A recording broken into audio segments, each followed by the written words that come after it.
Welcome to Ties and Tags. My name's Mitchell. I'm Tanner. Hi. And I'm Brad. Brad's our guest. And would you like to share where you served your mission? Well, I served in the Iowa Des Moines mission in 1981 to 1982. Started in January, came home in December. Just a couple years ago. Yep. Might be a little bit of differences. While we're playing today, we are going to be playing Wii Sports Resort. We'll start with bowling and see how manageable it is with the new space setup we have. Yeah. It's very intimate. Alright, 3 players. While we're getting this set up, is there anything special about your mission you would like to share?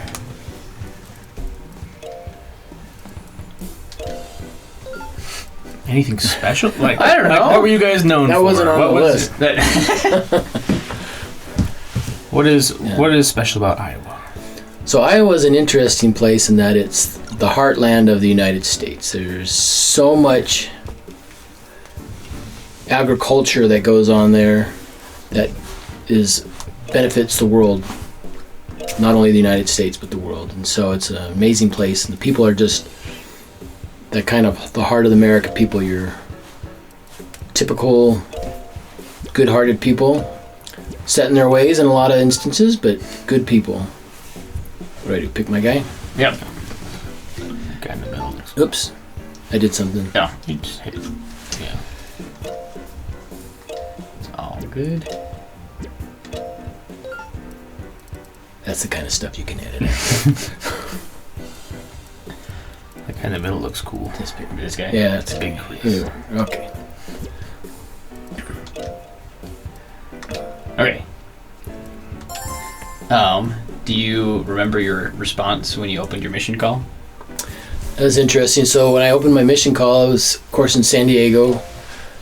I had posted a sign on our mailbox for no one else to open it because I had to work, and so I didn't want anyone else to open it. I had a couple sisters still living at home. And when I opened it, before I could even read it, my mom instantly said, "Iowa Des Moines." And she, I don't know how she saw it before. She saw it before anybody else. X-ray vision.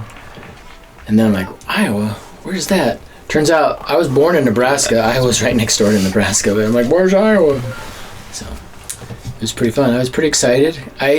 Before I got my call, I thought, well, if I'm going in the States, I'd love to go to the Midwest. Perfect strike. You got 3. Good luck with that.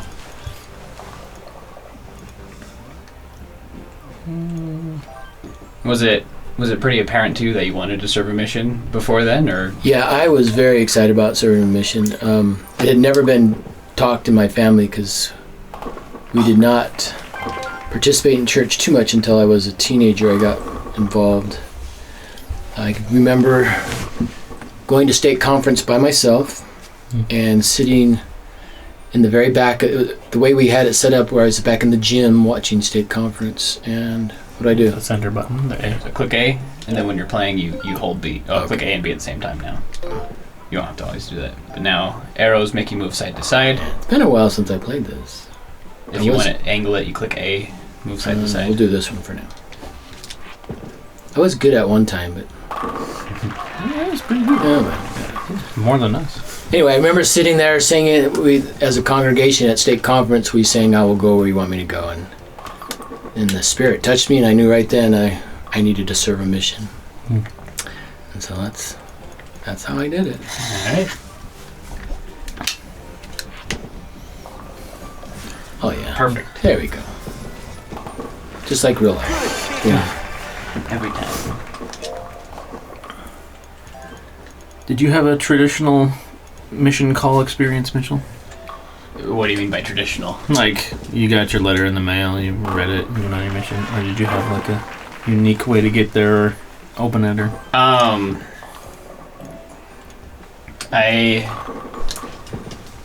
mean, mine's recorded.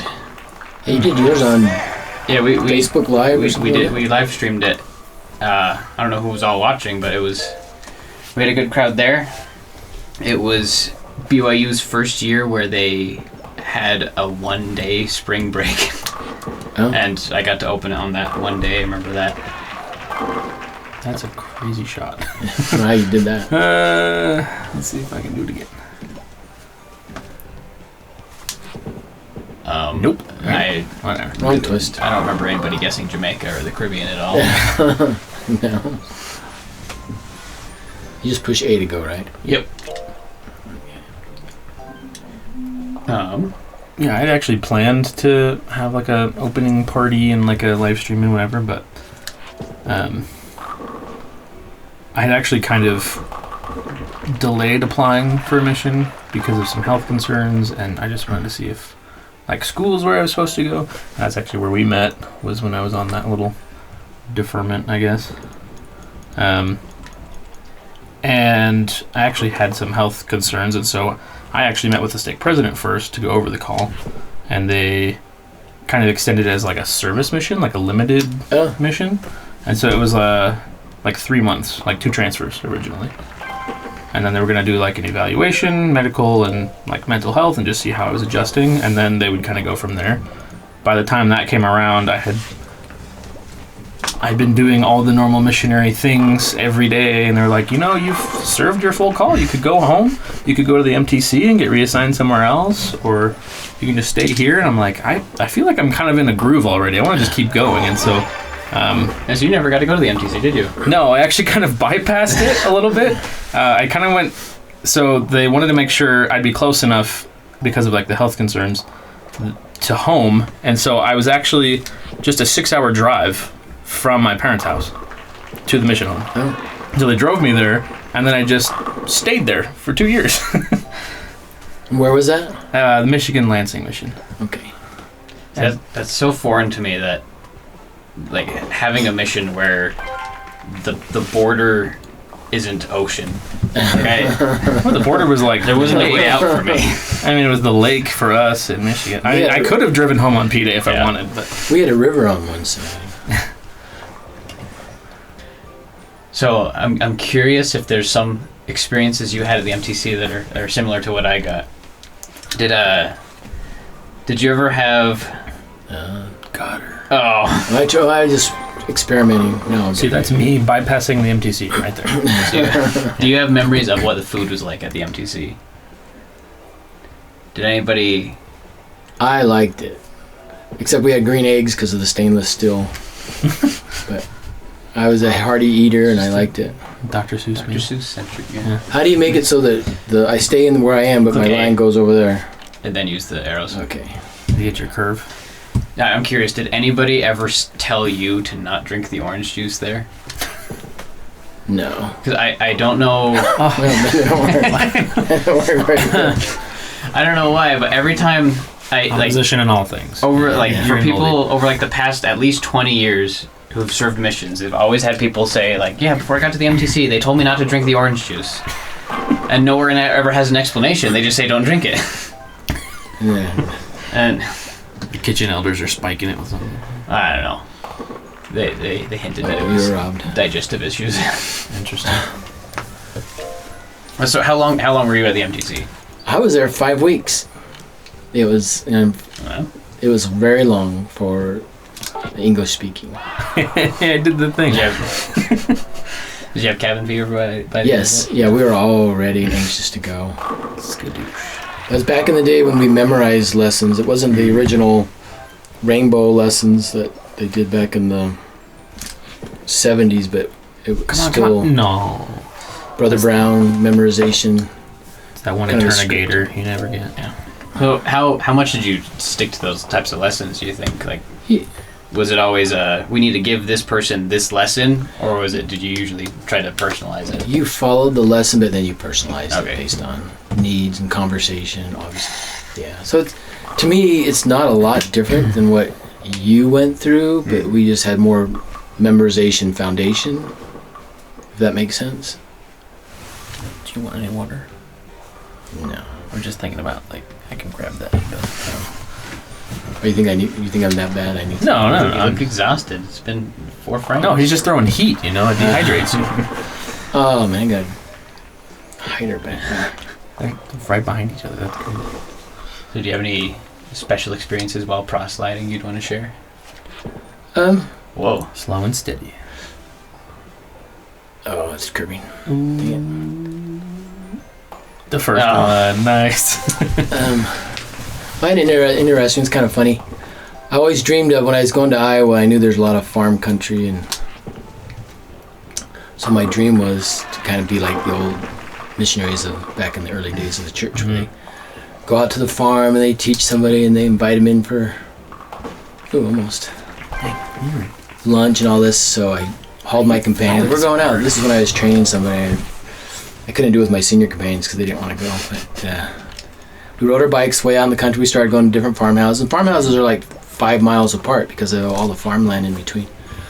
And nice. Is that our first strike? That's how you do it. I think so. Yay! All right, cut the video. Time to go. Can I do it again? We went to this one house, and I still remember. I was looking at my journal, and I didn't write this down, but I still remember vividly the guy going. We knocked on the door and gave him our little introductory remark, and he said, "Come into my hornet's nest." And we're like, "Oh, okay." And it turns out he was really just wanting to argue with us and bash with us. But we chatted, and his wife was the sweetest lady, and she was very... you could tell by her body language and her comments that she was very interested and wanted to know more. So on a few occasions, he would leave the room to go get something, and you could just feel the spirit come into the room. And we would talk with her, and it was very nice, and just really enjoyed that. And then as soon as he walked back in, it just kind of, the spirit left. It was just the weirdest thing. They invited us for a good country meal out for lunch, and it met all my dreams, other than he was not very receptive. Okay, I had almost the same experience in Michigan. That is so strange. So originally when we were like knocking on doors, trying to street contact, whatever, and the wife was who answered, and she was receptive, so she invited us back. And when we came back the next time, we walked through the door, and you instantly feel like this tension, like this fog that you walked into. And then we met the husband, and he came out with the fakest smile I've ever seen. And he had this like stack of books on his table he was ready to go through with us. And he's like, "All right, elders, so why do you think that I'm wrong?" And I'm like, hold on, that is not how we do this. His whole thing was trying to bash. Let's start over. And his wife actually was like making cookies for us while we were like talking. And his whole point was like, so I want to like educate you guys on grace, because I'm sure you don't understand it. And he was like, grace is like these cookies, right? It's a gift. It's free. You didn't have to do anything to earn these cookies. But because we love you and we want to, witness to you, we gave you this gift. And my elder companion and I look at each other and we're like, well, we had to show up to get these cookies, right? Like, we have to approach the Savior to use His grace, don't we? And yeah, the whole conversation ended up being a bust again, just like that. But it was the same thing. A strike last time was too much for me. You have to balance it out. But yeah, like the same thing. As soon as he left the room to like grab materials, the wife would like, "I'm so sorry. Like, he's not usually like this. Like, I know you guys are trying to do good things. Whatever." I don't know, but like it was almost the same thing. Like, see, I never had an experience quite like that. But in Jamaica, like, there is just such a strong culture of if someone asks for something, like it didn't even feel like duty to give it to them. It was just like everyone was so excited to share what they have. So I had one friend on my mission where if anybody started arguing with them, like just like pre-planned, my purpose is to make these people know they're wrong. He would just say, "Can you give me some food?" And like, "Oh yeah!" It's complete 180. Got another culture. It was so hard being around him though, because I couldn't get his language. See, and it was like the total opposite for me. People invite me in for food, and it's a trap. All right, let me try my strategy I had when I was 10. You got a curveball? Ooh. Oh. You got to split. Will you fall down? Will you commit to falling down? Nuh-uh. Oh. Nice try. Nice try, Icarus. So was that what most of your areas were like? Were like farmhouses that were far apart, or is it? You have a little. So I was in 4 areas. The first 2 areas were towns of 3,000, just a little under 3,000 people. So you have the town people, and then on the outside of the town, you have all the farm areas, farmlands. I am not this good at bowling in real life. We would go to all the houses. My first area, I was there 7 months, and I tracked it through the whole town twice. Oh yeah. And plus, twice plus extra. Ooh, you got that little sleeper back there. Nice job. It takes time. So, some people, a lot of people got to know us. We got to know a lot of people. And it's pretty good. Did you have like a favorite area? That's interesting. I was thinking about like that. A most memorable. Yeah, when you asked me to be on here, I thought, what's my favorite area? They're different. It's like asking you, what's your favorite child? They're so different. Who is your favorite child? Yeah. Besides the one with that. Yeah. But favorite area. I had some favorite experiences in different areas, but the whole area in general, as I reflect back on it, they all had their own strengths and challenges, so that made it appealing and made it challenging, but I still loved them all. Yeah. In that regard. So I'm not really a favorite person. That's fair. All right, then do you have an animal story? I feel like everybody's got some kind of funny run-in with an animal. Well, in my first area, the branch president's dad had a pet bear. What? Yeah, he had a pet bear. What kind of bear? It was a black turtle bear? No, it was a black bear. Just and I'm trying to remember if it had teeth or if all the teeth were gone. I can't remember. But, they had him chained up like you would chain up a dog to a tree in the backyard. So my companion and I went over there once, and he wasn't home. The bear was, so we went out with our. You just tie him instead. Back in that day, you had a flip chart with pictures. Yeah. You could show pictures, so we're back there, flip charting the pictures to the bear. No way. He said, "Hey, the scriptures say to teach all creatures." So. Oh my gosh! My companion did the same thing to a cow.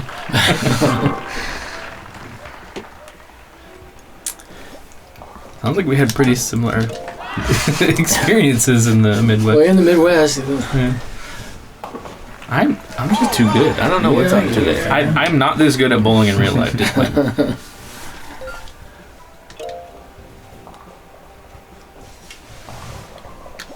How big was that bear? It wasn't that big. Well, black bears aren't that big, aren't they? They're like on the. Yeah, then this was a smaller black bear, but if he stood up on his hind legs, he was as tall as I was, 5'10". Oh, that's not how you do it. Wow. I just do the exact same thing. Here's a gutter ball tutorial with Mitchell. What? Let's see. I feel like that's the exact same All right, I'm thing. gonna just throwing it. I'm gonna throw this next one to even this out a little bit. Do the exact same thing, expect a different result. It doesn't usually pay off very good. I do know you have a story about golfing on your mission. Pretty fun. That's probably one of the highlight stories. It's in my last area. So I gotta set this up with. I was on my mission when. Dang it! I was just out of reach. When the word came out that we were going to go as a church from 24-month missions to 18-month missions for the elders. Were you already past 18 months? I was. If you were past a year, you could choose when you wanted to go home. You could say, I want to go home at 18, or I want to go home at 19 or 20 or whatever. If you were out under a year, you had to go home at 18, and then if you're out, so when you're past a year. So I was out I think I was about 14 months. So I was just under the 18, but I still had the choice. So my companion and I, both of us were in that same situation. So we had plenty of conversations. Should we go? Should we stay? And so we both. I can't remember what he decided, but I decided to. I actually came home 1 month early. So I came home at 23 months because I didn't want to spend another January in Iowa. So the last January, we never went to church because it was so cold and the roads were so bad we couldn't drive to church. So I thought, I don't need that again. So I came home a month early because of COVID. Oh, really? Yeah. In the winter. Interesting. Yeah. I just copied his mission. Yeah. You have a story to match every single one.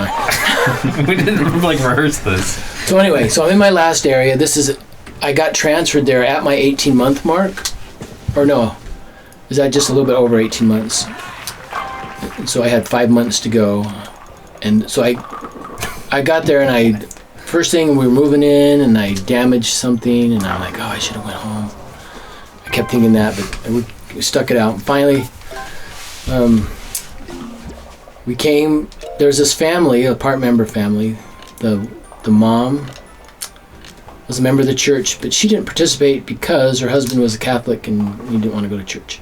And they had 2 children, a daughter and a son. The son was about 11 and the daughter was about 9. And then the grandma, the wife's mom, lived with them, and she was a member, and she'd go to church all the time. And she really wanted her grandkids to have the lessons. And so the missionaries have been friends with this family. The family is really nice, and they've been friends with them for, I don't know, a long time. And the 10th frame? Yeah. New king has been crowned. So the missionary that I replaced in there, this family loved him. Thought he could walk on water and everything. But they never really got anywhere. They would never let him teach or anything like that. And so here I come, trying to meet him, meet the people and get to know the family and the husband and all this. And there we go. Good pickup. So they were nice to me and everything, but he really didn't warm up to me. Ooh, good job. All them gutter ball. Oh, that was me. Job. I thought that was you at first. Yeah. Oh, well, of course I won. Yeah. So with all the other missionary, I didn't know how far we'd get along get going with these people. But anyway, the dad really loved to golf, so on P-Day they invited my companion and myself to go golfing with them. And I was a mediocre golfer. I'd golfed a few times, but I wasn't great or by any means. Not consistent. So we get up to this one hole, and it had the drive was actually a big dog leg down to the right. If you could see over this little mound that was about 40 feet tall or 30 feet tall. Oh, this is that. Yeah, this is the 100-pin challenge, so you're trying to see as many as you can knock down at once. What in the world? Yeah. So anyway, everybody just hits it down the fairway, and then they hit it to the right around the mountain. So I get up there. Ooh, that was close. Yeah. And I take a pretty good swing, and it does a unintentional slice over the mountain. And so he's like, whoa, he's thinking, first off, he thinks that's a good shot, but he wasn't sure it was a good shot. And then when we went walking over there, and we went around the mountain, we found the golf ball on the green. It wasn't in the hole. That would have been great, but it was on the green, like really close to the hole. Do you remember what the par was? I think it was like a par 4. Really? Yeah, it wasn't a 3. I know it was a 4 or a 5. I think it was a 4 because it wasn't that far. No. All right. Mitchell's in the lead. Did you play it off like it was intentional? And I didn't say anything, but he was so impressed. He ended up telling his buddies at work about this missionary that hit this ball and it was so great. And then it was shortly after that we asked if we could teach the children the lessons, and he agreed. And he sat in on all the lessons, and he at the end we challenged the kids to be baptized, and they said yes. And when we were picking out baptismal clothes, he said, pick some out for me. No way. It was like the most incredible thing.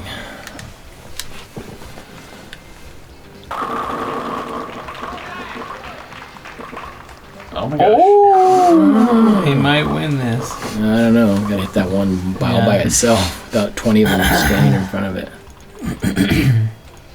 Yeah, that's like what? A couple of yards. Nope. Wait, why do only the player characters have limbs? They don't have limbs. It's just the ball hand, right? They have feet. They have bowling shoes because you have to wear shoes when you're on the lane. Oh, that's why. It's the rules. So if you do not own a pair of bowling shoes or legs, a pair will be provided. So he only has one arm though. If you, I guess clicking up zooms in. You can't see it right now, but if you have the bowling ball ride all the way down on the bumper, there's a button. Oh, you might need to angle it. But there's those red buttons, and if you push it, it makes every pin fall down. And blows them up. They keep falling. It's still going. It's kind of fun to think. Wait, it's on like in the bumper, like in that area. If you keep it on top of the bumper all the way until the black background, you hit those red buttons, they all fall down. I'll try to get it once, but I'll try to recover from this last one. How'd you discover that anyway? I can see it. Did you do it accidentally? No, there's no way I did that accidentally. I think I might have. I don't know. I bet we saw the button and we looked it up online. Could the ball veer towards it and hit it at the end? Or does it have to go all the way along? It has to be on top of the bumper the whole time. Really? Yep. I've got nothing to lose. So that's the family that we visited when we went back to Nauvoo that one year. So I can't just run it down there. Go to the left a tiny bit, and then left a little bit, and then click A. Angle it right a tiny bit, and you have to launch it, throw it all the way up. Yeah, you gotta throw it or else it doesn't get on there. He's just telling you that so you can get a higher score than you. I mean, that's fine. It's close. It's got to go down the lane. Forward? Yeah. You want me to go forward? Oh. So it has to get up onto the bumper? Yeah. You see the red buttons? Yeah. How does it get onto it though? You throw it. You just throw it onto it. I'll see. Just throw it onto it. I don't know. I don't think I've ever done it on Wii Sports Resort, but on Wii Sports, the 100 pin challenge, it adds a row of pins every frame until there's 100 pins. Oh. So only on the last you have to be able to are the bumpers throw wide it enough high enough that but will it fall off? Can it fall off? It can fall off. Oh gosh. How does anyone? You just have to hit it fast enough, I guess. Fast and straight. Yeah, not my specialty. That's a good shot. It's one of the shots of all time. Oh well. So, okay, I don't remember the context for this very much, but I do remember you shared a recording of you and your companion creating a radio show or something like that. And I just remember hearing it and just thinking that elders have not changed over the decades. So we made a cassette recording called Life of the Belle Plaine Missionaries. And we would, after our day, we'd come back at night and we'd record it. And we'd do things like a couple different door approaches, things that happened to us when we were tracting and people talking to us. A couple times our neighbor, our apartment was a house that was divided into 3 apartments. And our next door neighbor directly across the doorway from us was a old lady named Mrs. Coleman. And one day she knocked on our door and she goes, "Elders." She was very friendly with us, but she, "Elders, I can't find my teeth." And so we did all this in our little Life of the Belle Plaine Missionaries. So we made just like a little story we did. We had people that would yell at us on the door, so we reenacted that. And people that couldn't someone came to our door and they pretend like they couldn't hear us well. So we said, "We're from the Church of Jesus Christ of Latter-day Saints." And we had one of the young adults in the ward. He came out with us a lot of times on teaching assignments and stuff. So he was there and helping us, and he's acting like he can't hear. He's really old. He goes, "Oh, cheese and rice." We're not like, no. Church of Jesus Christ. Gosh. He's like, no, cheese and rice. I'm like, no. Jamaicans would say cheese and rice as the replacement for that. Instead of taking the Lord's name in vain, they'd say cheese and rice. Oh, really? Yeah. So sometimes you can launch slide. one. Just if you hit it straight on, you can see some of the pins fly up to the ceiling. Okay. There's no way, no shot. A wee of little faith. A wee? A wee.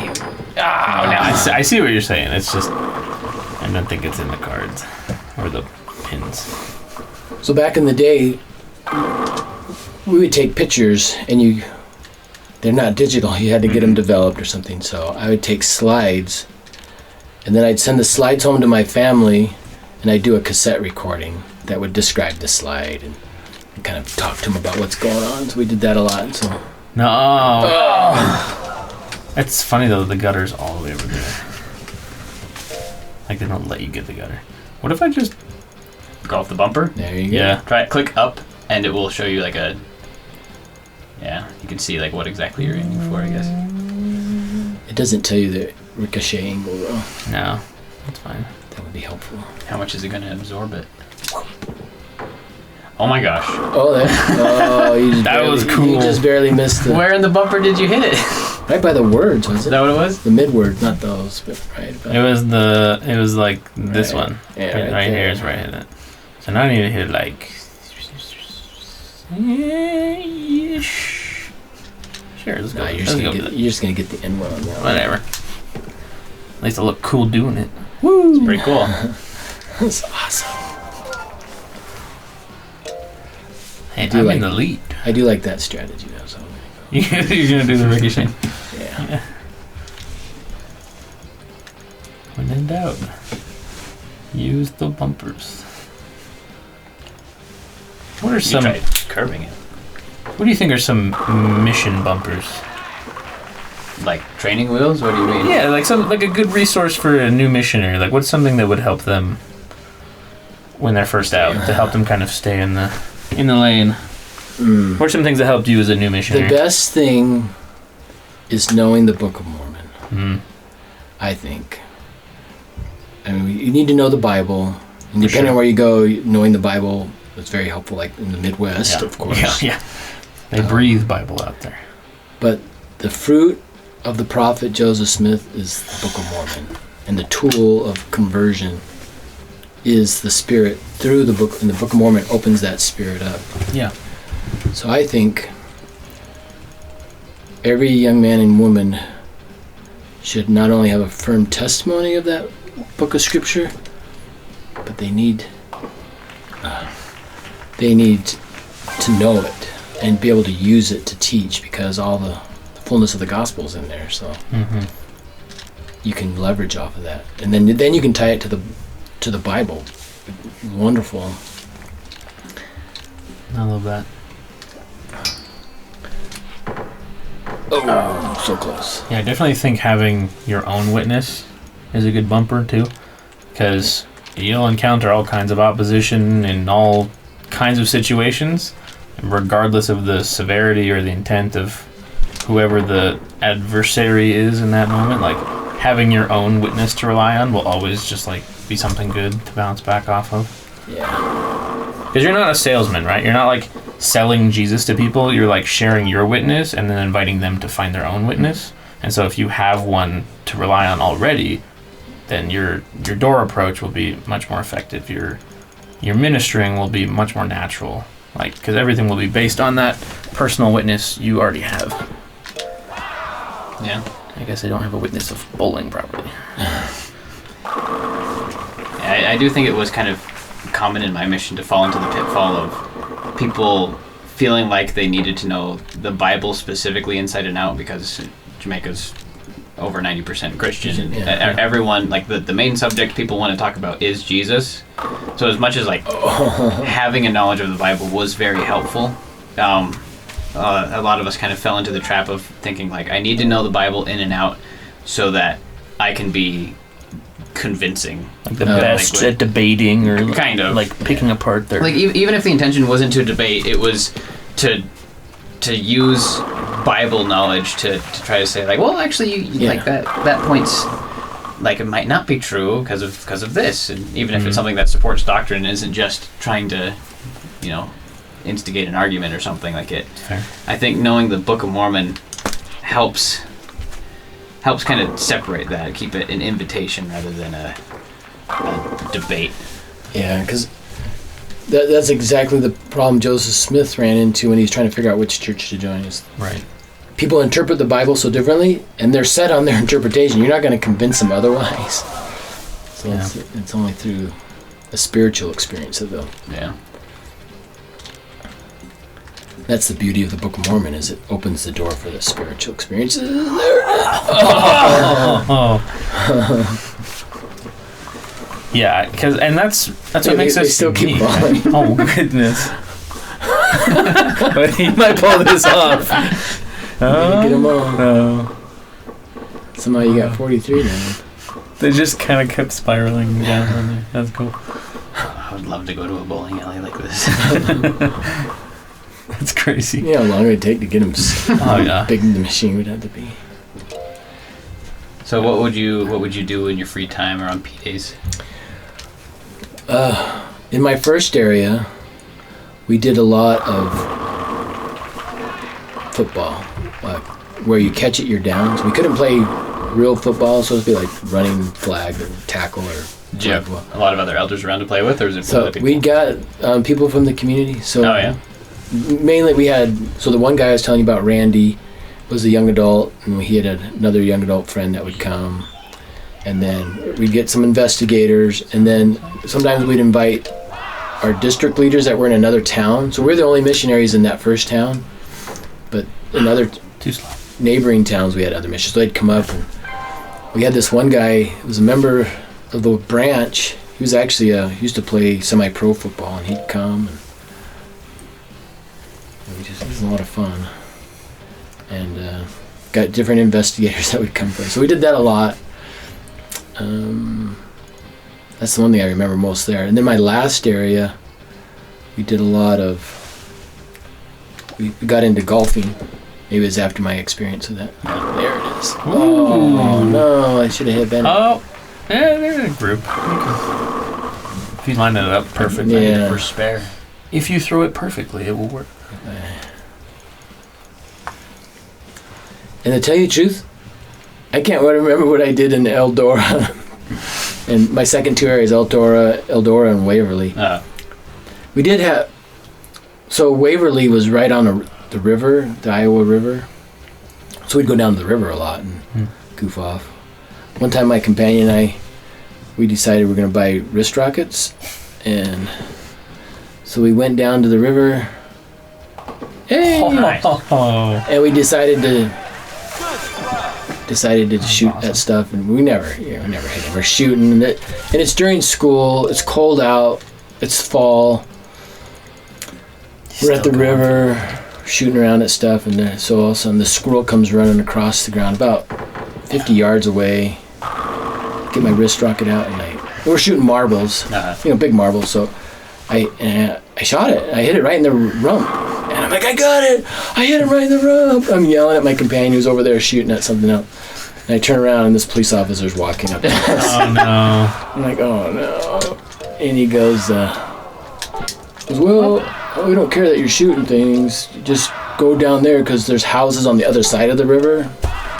And so they didn't want us to hit the houses. So I thought we were in big trouble. Ooh. I thought you had it. We had a similar experience with a graffiti area. It was like this abandoned grain silo on the train tracks, and we would go check out the new graffiti every week. People would put up, and sometimes they leave cans, and so we would spray paint a temple or a Christus or something. And we just try to add to the mural.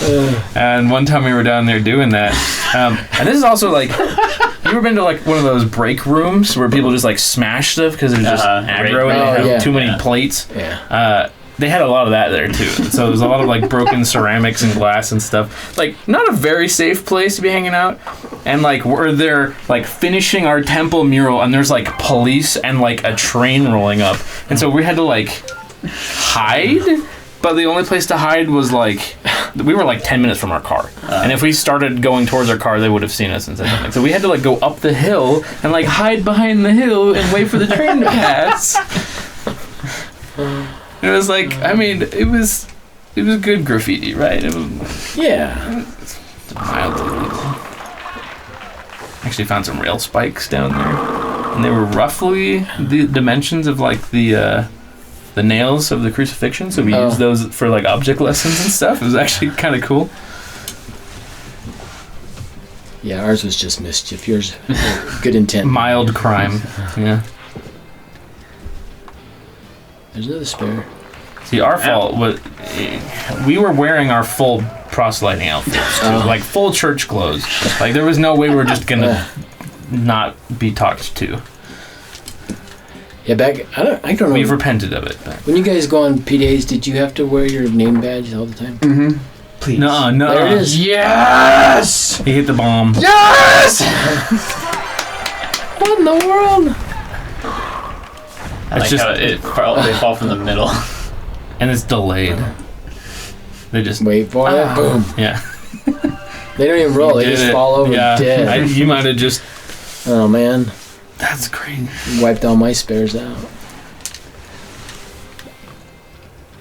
Yeah, back in our day, we didn't wear a name badges. So I don't think the police officer had any idea we were. Thank goodness. Yeah, we always, even if we have T-shirts, we have to wear the magnet ones. tags. Yeah, those are nice actually. I use them on my sweaters this time. I have I guess you were living in San Diego before going to Iowa. I'm just trying to think because every picture I have of me in a T-shirt, I only brought light gray T-shirts. So every picture of me is just the sweaty. It's like there's more dark gray than light gray in every picture. Looks like he's struggling. He's only got one pair of clothes. I don't. Like, was there a significant difference in like climate, or was there any degree of culture shock that you experienced? Oh, the climate was very different. It was. You had real seasons out there. Yeah, I guess besides winter. I guess. Yeah, I'm from San Diego, so of course like I said, I was born in Nebraska, so I know what that's like. Moved when I was 6 to Japan. There's 4 seasons there, and. Oh my gosh! Yeah, that's how you do it. The real way. But it was the humidity. Even though San Diego has a lot of humidity because you're on the coast, you get the coastal marine layer. But the humidity in Iowa is just incredible. Right, like, Please. I don't know how'd you miss that one guy? Now it's personal. You're targeting this. My first mission president was a businessman from California. Oh wait, the pin hit the ball afterwards. Look, it comes back for a pin. He came up with this rule that you got to wear your suit coat until it's 90 degrees out. Whoa. And so. But with the humidity, even like 75 is killer. That was a big deal, and everyone's like, okay, we're all obedient, our suits are all sweaty and everything. And then we got a new mission president when I was 6 months in, and he's a rancher from Idaho. He goes, I don't think we need to wear these suit coats when it's too warm. And I was like, yeah. So we loved both of them, but it was just different approaches. Yeah. Our mission president made us wear suits to church, so which means we had to bike in suits in that kind of summer. Wow. Yep, that's what we did. Man, I was living it up, I guess, because we were all. You didn't even have a suit, did you? I didn't have suits. I brought 5 short sleeve shirts and 2 long sleeve ones, and everyone in my mission called long sleeves AP sleeves. So you quote unquote only try to convince people that you were ready to be the AP if you were wearing long sleeves. Extra consecration. Oh man, how did I miss that one? It was actually kind of nice. That area where we were, that first area, there was this like, I don't even know what you would call it. It's like a thrift store, like it's all like Chinese overstock stuff. It's all marked down. It's like if Temu was a physical store, but it was like there was suits that they had. There was like dress shoes and socks for like dirt cheap because everything's just like plastic. And I got like 3 suits there for like $20. Nice. Wore those my whole mission. Do they melt? I mean, I didn't cook in them. So. I did know another who would cook in his full suit though. He was actually an AP. Yeah. All right. Missed the angle. That's a good idea.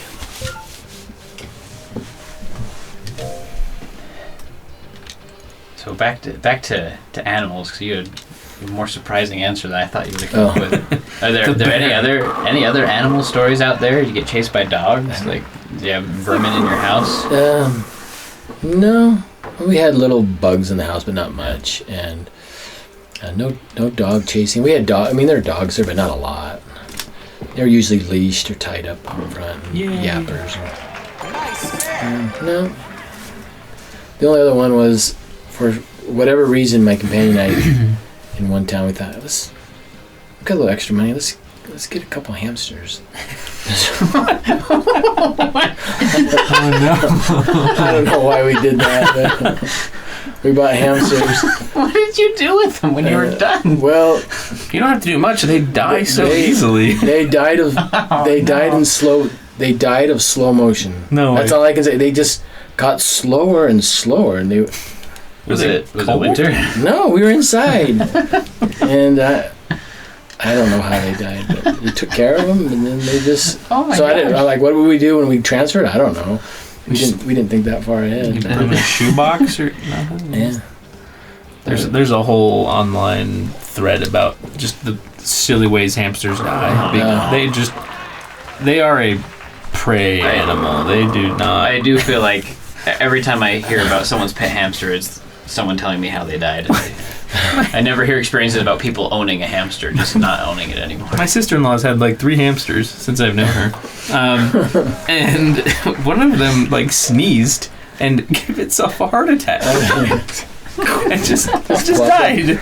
The other one flipped its food bowl over because it was playing and it got stuck and died. Well, that's they're not. Oh my gosh. They're not good at living. Like they only exist in captivity. Oh. See, I love animal questions about missions because the vermin in my mission was goats.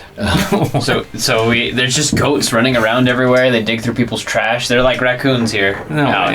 Yeah, we had raccoons. Do they eat goats a lot there? Yeah, curried goat is really good. There's a lot of goat dishes, and people owned a lot of goats. But there's a lot of stray goats, I guess. I have a good picture of a goat that. Because all fast food in Jamaica comes in like the styrofoam to-go boxes that we'd have here. So I found a goat on the street where like his snout, he was eating through the trash and his snout poked a hole through the box. So he couldn't see anything. Did it stick to his head? His mouth.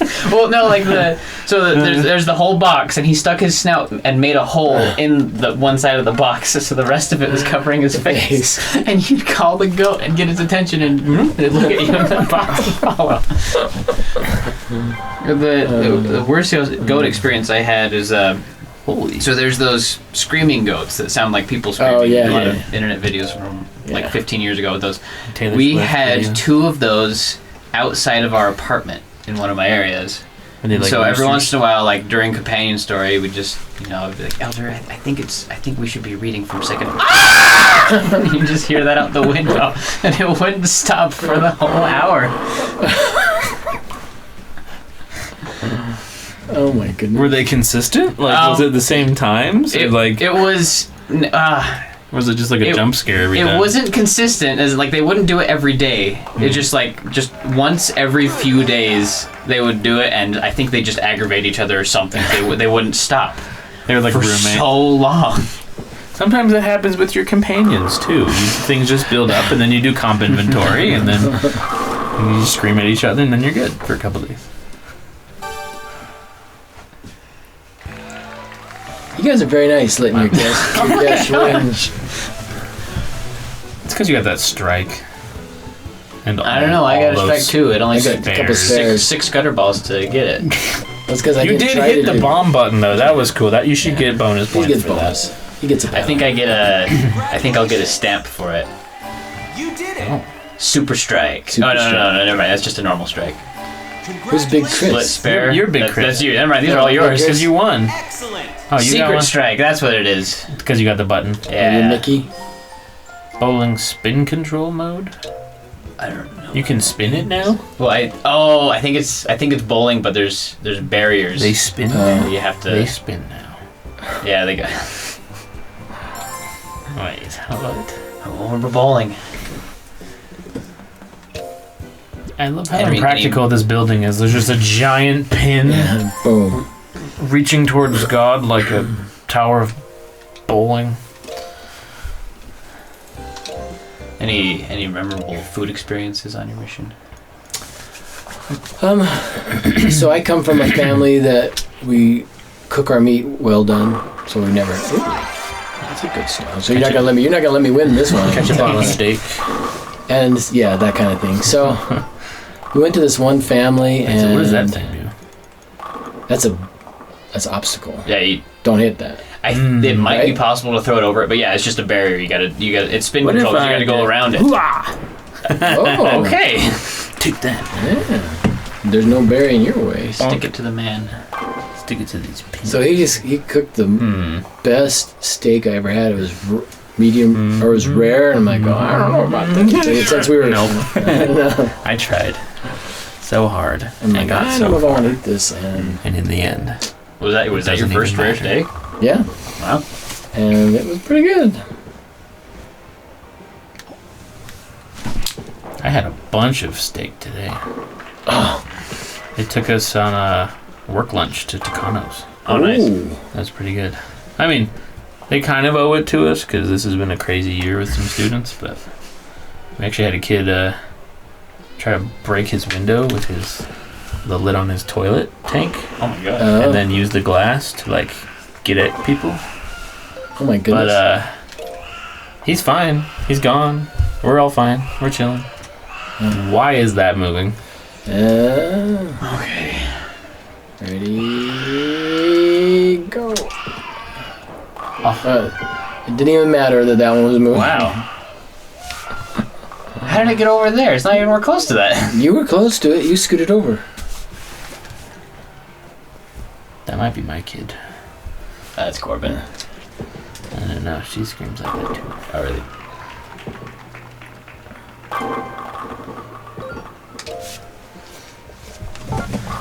But I didn't have it. No, I was just like good old American food. Yeah. Potatoes, corn, some of the best corn you ever tasted in your. So sweet and tender. Wait, did I not level up to the cool bumper? I don't know. I don't know how this works.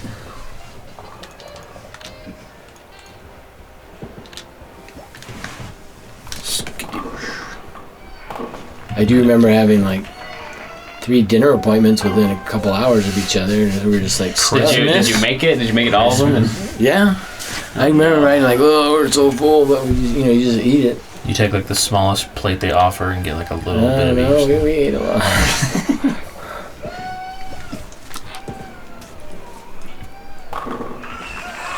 That happened to us a couple times, but we always found a way to wriggle out of one of them. Oh. On Christmas, the Jamaican tradition is to take in a guest and feed them.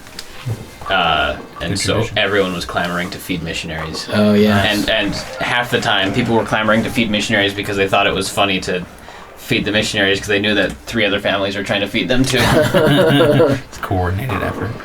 Now, is this just you that gets these hard ones? I think maybe if you get a strike, you do the expert something. I don't know. Maybe it's because you haven't missed any yet. I have no idea. You can just tell. Just tell him better. He's just Now, next time Can you tell him good I am? Next time you won't have any barriers, but the way that's going.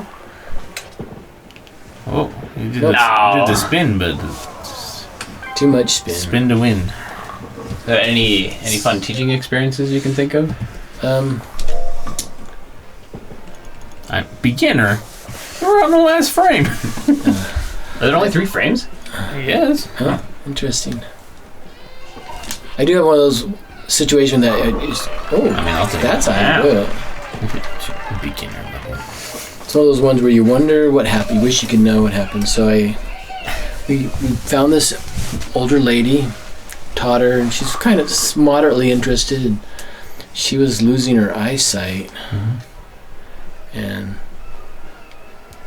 Oh no, it is 10 frames. I don't know when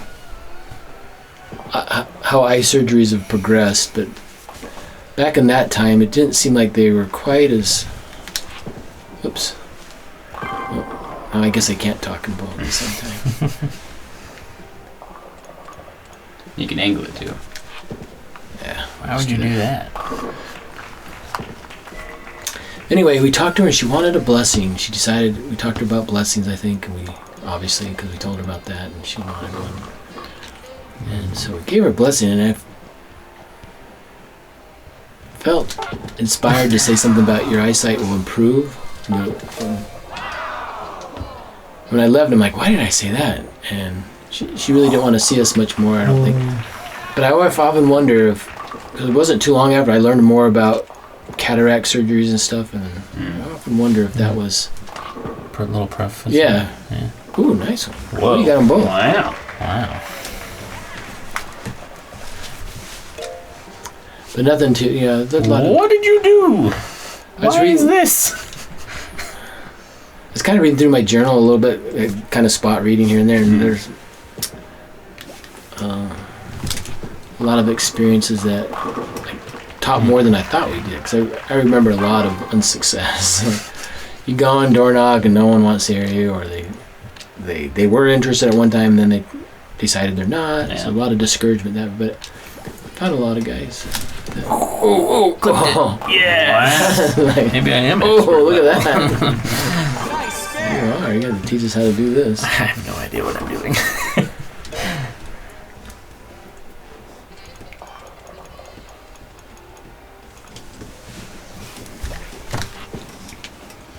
Ooh. Not too much spin.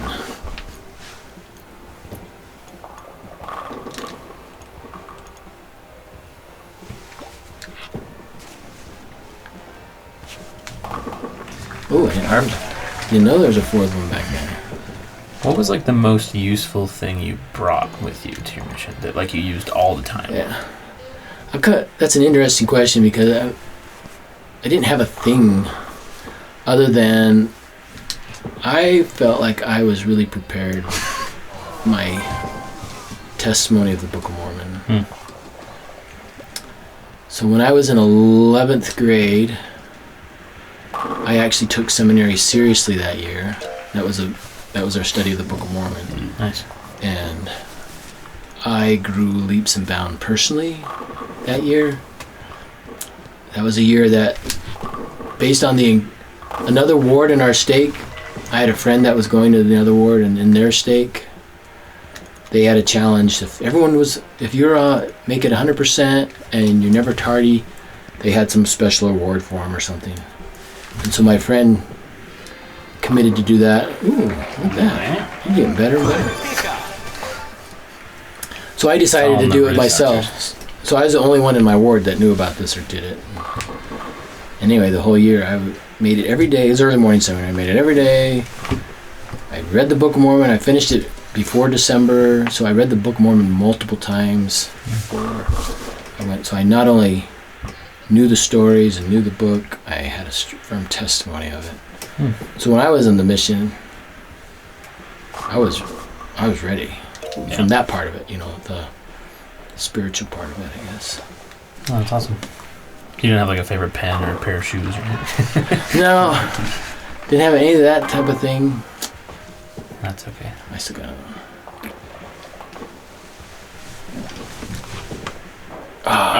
Too soon.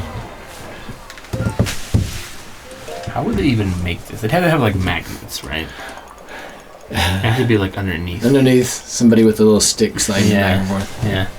It's like a crawl space. There used to be a game when I was a kid. There was a game that had a platform, and you had a magnet underneath it, and you moved like little cars around the platform. Little magnets. That's probably what they did. Yeah. That's single pin. Ooh, look at that. There we go. I don't know. I feel like I went through like an entire spiral bound notebook in every area. Oh. I love taking notes at meetings. I love doodling during meetings. Yeah. Love writing down like cool insights that I needed to journal later. I use notebooks all the time. Ink pens, great. Always need an ink pen on hand. Testimony, also great. Like, not knocking that needed testimony before you go out. Anything that was useful for you, Mitchell? that I brought with me from. Yeah, like to the mission. Or something maybe that you found on the mission you just had in all your areas, and you're like, these are awesome. I need these. Well, I think I showed these on another video, but I also had if not a notebook for every area, like a pretty close to it. I filled a lot of notebooks, and I always loved getting very, very bootleg looking notebooks with crazy covers. Yeah. My favorite was Extreme Bikes, where it was just a bunch of guys with on BMX bikes with flaming wheels and 3D glasses photoshopped onto them. But I don't think I can think of a single thing. I feel like everything someone told me to bring with me. Oh, they moved apart. Okay. Everything someone told me to bring with me to my mission, I feel like I stopped using a couple months in. Like everyone said, you need to be drowning in sunscreen and bug spray. Yeah. You need to have like a comfortable, perfect bag that has these functions on it. And if you ever go to Missionary Mall or somewhere that profits off of people needing supplies for missions, they'll tell you like you need what's it called? You need like a secret way to store your cash. Like a money belt. Yeah, so they'd sell like what looked like Country Time lemonade cans, but you twist off the top. It's your bank. Yeah, money would come out. Oh my goodness! Just like that shot. Yeah, I could have used that. I did have. So we'd take our money out. Or the way we did money back then is you just you put your money in the bank. You go draw it out. So I draw out the cash. No way! Oh wow! You are becoming quite the expert there. So I got my money out for the month. It was the day my companion got transferred. My trainer got transferred. I came back into the apartment, and $100 was missing. Because I just kept it in a glass jar. So I could use that little can. Did you ever have months where your budget was cut a bit too close by the end of the month? Yep. You always blow it on that first payday, and then it's water soup for the rest of the day. I had not a companion, but a missionary that lived in my house that he would stuff his face for the first week of the month and then live off of ice cubes in the end and try to get as many meal appointments as possible. Ice cubes. I had a companion who did not want to spend any budget. So, like, the only thing he would buy was like potatoes and apples. And he would eat like an apple for breakfast and a potato for lunch, and those were his meals for the day. Oh my goodness. He was very interesting to survive man. like that. I've never been more exhausted. Well, and that was a biking area too. Like we were in a calorie deficit every day, and bro didn't need to lose any weight. Like, I don't know. He was being sustained by the Lord for sure.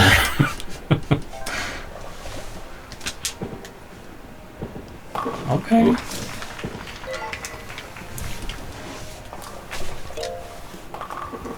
Huh? Good luck. So how do you feel like what was the most significant way you think your mission changed you? Before and after. Oh, just the one.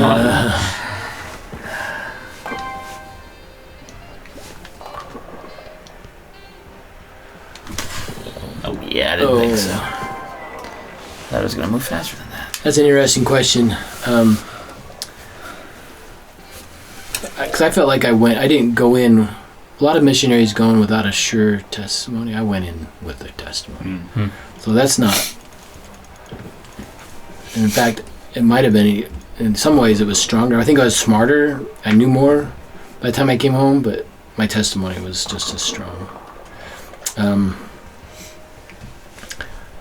I thought, probably my biggest disappointment about my mission is I thought, once I explain the gospel to people, they'll... Whoops, watch out. They'll just get it.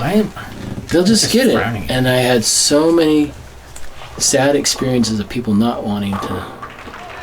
It kind of bothered me. So so I've learned since. So it's maybe learned since then about agency and don't let it bother you too much that people have their own. Yeah, you're not going out for 18 to 24 months to control people. Right. Yeah. Exactly. So that was kind of an eye opener to me.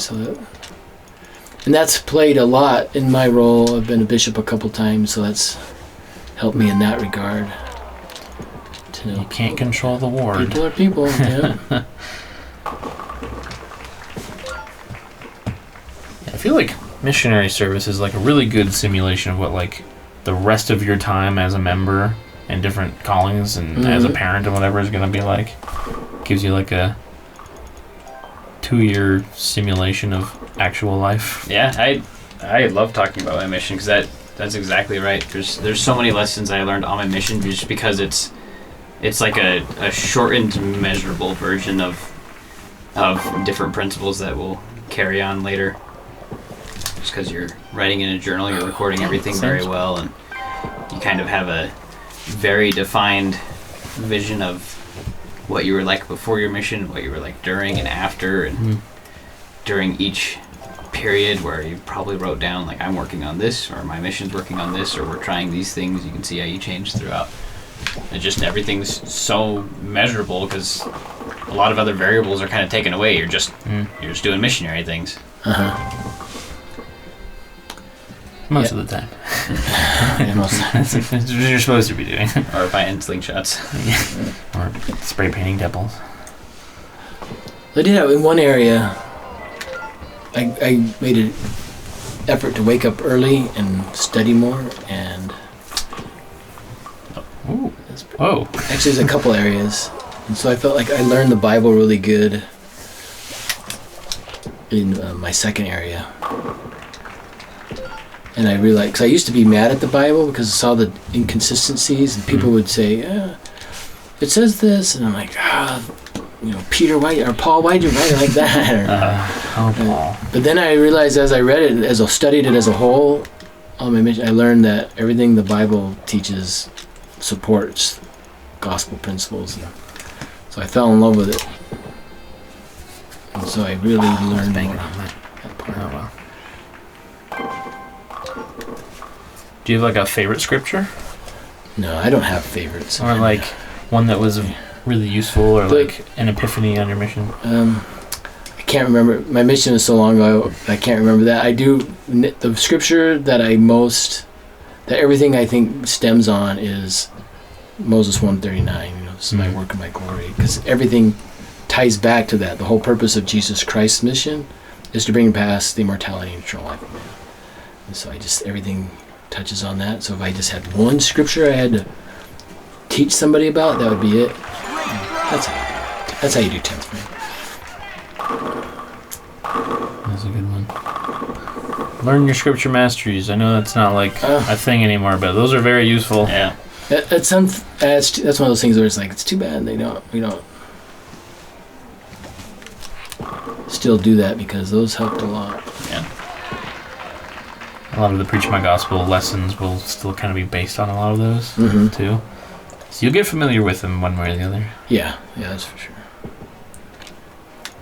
So it is pretty close to time to wrap things up.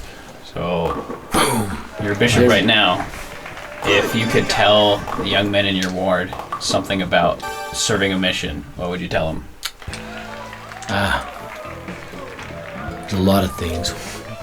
One is, it's the most fascinating, organized opportunity that anyone can have, because you go out and you grow up. Like you guys, both of you mentioned that you grow in different ways. You'll learn life lessons about just being an adult, about being on your own, about what it's going to be like when I'm a husband or a father or in a calling. You learn about that. Meanwhile, so you have all these growth opportunities. Meanwhile, you're helping people find Jesus Christ and the fullness of His gospel and the saving ordinances. And so I just always marvel at the beauty of the temple or the mission experience, because it leads two different people towards the temple and towards exaltation. The individual missionary and the people that they influence. And there's what greater program than that. And so my hope would be that every young man would prepare to be a good missionary, and by that I mean one that's willing to work, one that has a strong testimony of the gospel, and a thorough knowledge of the Book of Mormon, and a pretty good knowledge of the Bible. But I think the Book of Mormon is a critical one, because because that's the scripture that opens the door to the Spirit the most. Whereas the other ones do too. I mean, Doctrine and Covenants, Pearl of Great Price are wonderful, but those are the foundation. So, yeah, and be prepared to work. And then my biggest lesson that I wish I knew ahead of time more was know that you're going to have people that don't want to hear the message, and you're trying to find the people that do. So. Yeah. I mean, couldn't agree more. It's absolutely worth it to go. It's absolutely worth it to prepare for it, whether or not you end up being a proselyting missionary. Yeah, all that preparation just sticks with you for the rest of your life. And don't be worried about going out right out of high school. Like, if you're not ready for that, like, take the time you need to prepare. I took that time, and my mission was a little bit of a different format, but because of that, I feel like I was able to jump in and actually get to the work because I didn't need to work on me as much. And you can be more effective to the people you serve if you don't have to find your testimony first. Yeah. Well, thanks for being our guest. Yeah. It was a lot of fun bowling with you. Yeah. Glad I could every time. I'm glad I could beat you in all 3 games. Or thanks for letting me beat you. We know how I play video games. All right. Well, thanks for joining. Yep. Thanks. See ya.